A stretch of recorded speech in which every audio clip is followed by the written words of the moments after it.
Hello everyone. आज के इस वीडियो में हम डिस्कस करेंगे क्लास 12th की सोशोलॉजी। और सोशोलॉजी का आपका चैप्टर है संरचनात्मक परिवर्तन। इस चैप्टर के हम इंपॉर्टेंट क्वेश्चन देखेंगे। टर्म 2 के लिए तैयारी कर रहे हैं और जो भी इस चैप्टर से इंपॉर्टेंट क्वेश्चन बनते हैं और जो प्रीवियस ईयर में आए हुए क्वेश्चन है वो सारे क्वेश्चन मैंने कलेक्ट करके आपके लिए वीडियो बनाई है। तो आपको इससे बाहर आपके पेपर में कोई क्वेश्चन खास मिलने वाला नहीं है। यही क्वेश्चन बार बार रिपीट होते हैं, तो वीडियो आपको ध्यान से देखना है, इन क्वेश्चनों को याद कर लेना है। ठीक है, एक बार सिलेबस देख लीजिए। टर्म 2 में आपकी जो चैप्टर आ रहे हैं वो टोटल 5 चैप्टर आने हैं, जिसमें से स्ट्रक्चरल चेंजेस या चेंज आप कह सकते हो, जिसको हम संरचनात्मक परिवर्तन कहेंगे, ये चैप्टर आज की वीडियो में करेंगे और 5 नंबर का ये चैप्टर है। ठीक है, और मेरा नाम है सत्येंद्र प्रताप। आप मुझे फॉलो कर सकते हैं इंस्टाग्राम पे, मेरा यूजर नेम है एकलव्य स्टडी पॉइंट। आपको कुछ पूछना हो, कोई डाउट हो तो आप मुझे मैसेज कर सकते हैं, टाइम निकाल के आपको रिप्लाई करने का प्रयास करूंगा। तो चलिए स्टार्ट करते हैं आज की वीडियो। सबसे पहला क्वेश्चन आपके सामने स्क्रीन पे है कि उपनिवेशवाद से क्या अभिप्राय है, यानी उपनिवेशवाद क्या है, क्या मतलब होता है, इसका अर्थ बताइए। तो देखिए, उपनिवेशवाद में आपको समझा देता हूँ आसान शब्दों में कि देखिए, जब कोई ताकतवर देश किसी दूसरे कमजोर देश पर, ठीक है, उस पे या तो कब्जा कर ले, आर्थिक रूप से, राजनीतिक रूप से, सामाजिक रूप से उसको प्रभावित करने लग जाए, उस पर शासन चलाने लग जाए, तो इसको उपनिवेशवाद कहा जाता है। ठीक है, तो इसको समझते हैं। देखिए, उपनिवेशवाद के अंतर्गत शक्तिशाली देश के द्वारा किसी दूसरे देश पे, यानी जो दूसरा देश होगा वो जाहिर बात है कमजोर होगा, यानी शक्तिशाली एक है तो दूसरा जिस पे वो कब्जा करेगा या जिस पे वो शासन व्यवस्था चलाएगा, जिसको प्रभावित करेगा, तो वो जाहिर सी बात है वो क्या होगा, कमजोर होगा। यानी कि उपनिवेशवाद के अंतर्गत शक्तिशाली देश किसी दूसरे कमजोर देश पे शासन कायम, ठीक है, कमजोर देश पर शासन कर लेता है, यानी शासन कायम कर लेता है। इसके तहत एक ताकतवर देश दूसरे कमजोर देश को राजनीतिक, आर्थिक रूप से प्रभावित करने लगता है। अब देखिए, राजनीतिक यानी वहां पे अपनी सत्ता स्थापित कर लेना, आर्थिक रूप से यानी कि उनके जो उद्योग वगैरह है उसको प्रभावित करने लग जाना, ये सब आता है उपनिवेशवाद के अंतर्गत। भारत जो है हमारा देश, ये भी ब्रिटिश उपनिवेशवाद के अंतर्गत रह चुका है। आपको पता है कि लगभग 200 वर्षों तक भारत अंग्रेजों का गुलाम रहा है। तो उस समय हम ब्रिटिश उपनिवेशवाद में जी रहे थे और इन्होंने हमारे आर्थिक व्यवस्था को प्रभावित किया, सामाजिक, सांस्कृतिक, शैक्षिक, हर तरह की जो व्यवस्था थी उसको प्रभावित किया। मैं आपको समझा देता हूँ, थोड़ा एग्जाम्पल देखें कि देखिए, ईस्ट इंडिया कंपनी आई थी भारत में, क्या करने के लिए, व्यापार करने के लिए। व्यापार करने के लिए आए, इन्होंने देखा कि भाई भारत एक ऐसा देश है जहाँ पे संसाधन बहुत ज़्यादा है, इस देश को अगर हम अपना गुलाम बना लेते हैं या इसको अपने अंतर्गत ले आते हैं तो इनके संसाधन मिल जाएंगे और यहाँ से काफ़ी मुनाफा कमाया जा सकता है। तो इस तरीके से इन्होंने भारत में व्यापार शुरू करा और उसको आर्थिक रूप से प्रभावित करना शुरू करा। बाद में इन्होंने क्या करा, भारत में कब्जा कर लिया एक तरह से, मतलब यहाँ के जो शासन व्यवस्था थी उसको खत्म करके अपनी शासन व्यवस्था शुरू कर दी। तो राजनीतिक रूप से भी प्रभावित किया, पहले आर्थिक रूप से प्रभावित कर रहे थे, फिर राजनीतिक रूप से। इसके बाद इन्होंने अपना एजुकेशन सिस्टम डाला, जिसके तहत हम कह सकते हैं कि एजुकेशनल रूप से या शिक्षा के रूप से, ठीक है, शैक्षिक रूप से भी प्रभावित किया। सांस्कृतिक, हमारी संस्कृति में भी काफी बदलाव आया, तो सांस्कृतिक रूप से भी हम प्रभावित हुए। तो ये सब हो सकता है। ठीक है, तो बेसिक सा आंसर है। अब चलते हैं अगले क्वेश्चन पे कि उपनिवेशवाद का हमारे जीवन पर किस प्रकार प्रभाव पड़ा। देखिए, पेपर में क्वेश्चन आएगा और ये आपके प्रीवियस ईयर का आया हुआ क्वेश्चन है, बहुत पूछा जाता है। अब ये आपके 5 नंबर, 4 नंबर, 3 नंबर जो भी आपका पेपर में आने वाला होगा, तो आपको उतने ही वर्ड लिमिट के अनुसार लिखना है, लेकिन मैं आपको आंसर बहुत बड़ा बताने वाला हूँ। ठीक है, उसमें से 4-5 अच्छे पॉइंट आप अपने लिए ले सकते हैं और अपने पेपर में लिख सकते हैं। तो समझते हैं। देखिए, जो उपनिवेशवाद था इसने हमारे जीवन को कैसे प्रभावित किया। ठीक है, तो देखते हैं। भारत पर पश्चिमी उपनिवेशवाद का काफी गहरा असर था, क्योंकि भारत 200 वर्षों तक लगभग इस उपनिवेशवाद के अंतर्गत रहा। भारत में आधुनिक विचार और संस्थाएं जो हैं, आज के समय में जो आधुनिक विचार और संस्थाएं हैं वो सब अंग्रेजों की ही देन है, यानी औपनिवेशिक काल की ही देन है। जो हमारे यहाँ पे संसद है, संसदीय विधि व्यवस्था जो है, या फिर हमारे यहाँ का जो एजुकेशनल सिस्टम है, वो कहीं ना कहीं ब्रिटिश रूप से प्रभावित है। ठीक है, और आप देखते हो कि हम सड़कों पे लेफ्ट चलते हैं, बाएं चलते हैं और ब्रेड खाते हैं, आमलेट, कटलेट, ऐसी चीजें खाने लगे हैं। ये सब क्या, ये सब पश्चिमी सभ्यता के तहत है। ठीक है, हमारे यहाँ ऐसा नहीं होता था, ये पश्चिमी सभ्यता से लिया हुआ है, जो कि आज के समय में है। अब हमारी जो पोशाक है, आपको पता है धोती कुर्ता पहना जाता था पुराने जमाने में, साड़ी वगैरह, लेकिन आज के समय में कोट पैंट टाई, ये सारी चीजें आ गई। सब कहीं ना कहीं हम उनसे प्रभावित हुए, तभी हम ये सब चीजें अपना रहे हैं। ठीक है, अंग्रेजी भाषा का प्रयोग करने लगे हैं। तो ये सब कुछ क्या है, ब्रिटिश उपनिवेशवाद का ही असर है जो हमारे जीवन में दिखाई देता है। आज के समय में आप देखते हो कि हर कोई आधुनिक बनना चाहता है, यानी इन अंग्रेजों की तरह बनना चाहता है। तो ये पॉइंट हो जाएंगे। इसके अलावा और भी बहुत अच्छे पॉइंट है, इनको भी याद रखिए। देखिए, ब्रिटिश उपनिवेशवाद ने भारत के पारंपरिक आर्थिक ढांचे को खत्म किया। हमारा क्या होता था, अपना एक उद्योग व्यवस्था थी जिसमें हथकरघा उद्योग था, ठीक है, रेशम बनाना, रेशम के कपड़े वगैरह बनाना, तो सूती कपड़े बनाना, तो ये उद्योग होता था। लेकिन अंग्रेज आए, उन्होंने क्या करा, हमारे उद्योग वाली व्यवस्था को खत्म कर दिया और अपने उद्योग लगाए। ज्यादा से ज्यादा मशीन से काम होने लगा, यानी इन्होंने उस आर्थिक व्यवस्था को, उद्योग व्यवस्था को भी बदल दिया।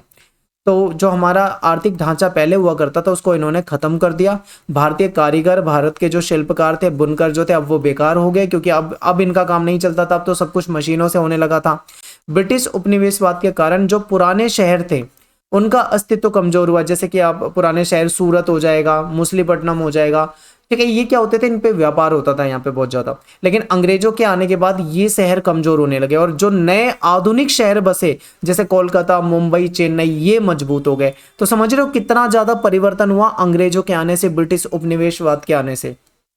और देखिए पॉइंट, ब्रिटिश उपनिवेशवाद के कारण हमारी कृषि में भी बदलाव हुआ।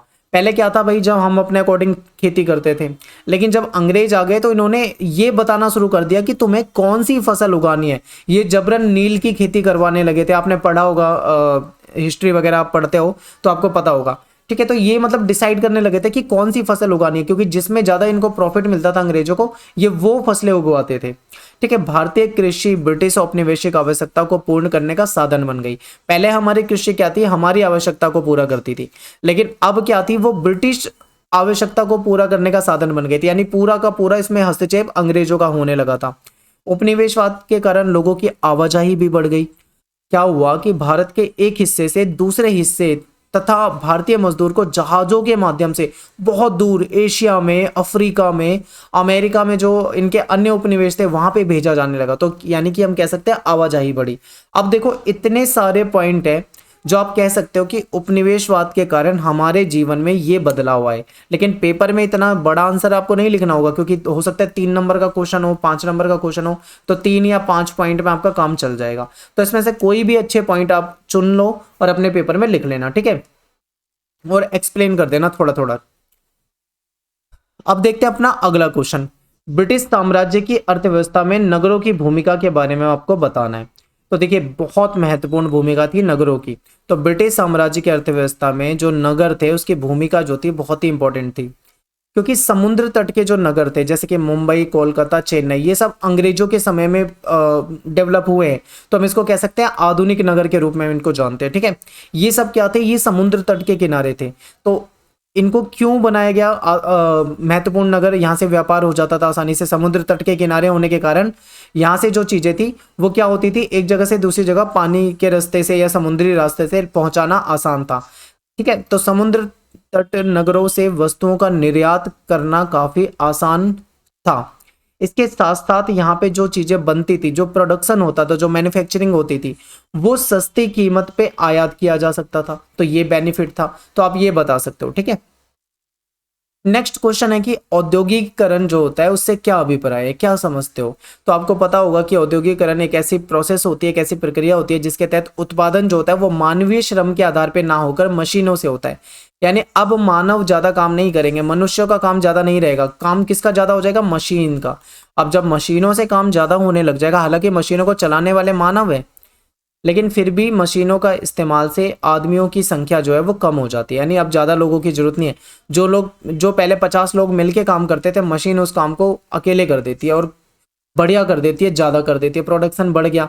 तो आप समझ रहे हो, यानी कि कहने का मतलब ये है कि औद्योगिकरण का मतलब ये होता है कि मानवीय श्रम के आधार पे ना होकर ज़्यादा से ज़्यादा मशीनों से उत्पादन करना, और उत्पादन जो होता है बड़े स्तर पे होता है, क्योंकि मशीनें जो हैं वो बहुत बड़े लेवल पे, बड़े स्केल पे क्या कर सकती हैं, प्रोडक्शन कर सकती हैं। औद्योगिक समाज में ज़्यादातर जो लोग होते हैं वो क्या करते हैं, कारखानों में काम करते हैं, ऑफिस में जाते हैं, दुकानों में काम करते हैं, ज़्यादातर ये होता है जो औद्योगिक समाज होते हैं। पश्चिमी देशों की अगर हम बात करें तो 90% से ज़्यादा लोग जो हैं वो कस्बों और शहरों में रहते हैं, ठीक है।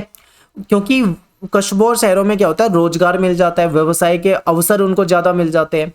एग्जाम्पल के लिए अगर हम बात करें तो जो ब्रिटेन है वो औद्योगिकरण से गुजरने वाला पहला समाज था, क्योंकि औद्योगिक क्रांति कहाँ से हुई थी, ब्रिटेन से हुई थी। आपने ये क्लास 11th की हिस्ट्री में भी पढ़ा होगा। तो ये चीज़ें आपको पता होनी चाहिए, ठीक है। बहुत ही आसान आंसर है, आप इसको याद करते हुए चलिए। अगला क्वेश्चन है बहुत ही सिंपल, शायद ये शॉर्ट क्वेश्चन में पूछा जाएगा, ठीक है। बहुत ही छोटा क्वेश्चन है आपके सामने कि संरचनात्मक परिवर्तन से क्या अभिप्राय है। तो देखिए संरचना यानी स्ट्रक्चर जो चेंज होता है वो आपको बताना है। तो देखिए समाज में आने वाले परिवर्तन जो समाज की संरचना बदल दे उसको संरचनात्मक परिवर्तन कहते हैं। एग्जाम्पल आपके सामने देता हूं, अंग्रेज भारत में आए, भारत को अपना उपनिवेश बना लिया। अब अंग्रेजों के आने से क्या क्या बदलाव हो गए, भारत की जो संरचना है उसमें बदलाव, भारत के उद्योग बदल गए कि कहाँ हथकरघा उद्योग और ये सब होता था, अब ऐसा नहीं, अब अंग्रेजों के अकॉर्डिंग चलने लगा है। भारत की कृषि में इन्होंने बदलाव कर दिया, अब ये जो बता रहे हैं वो फसल उगानी है।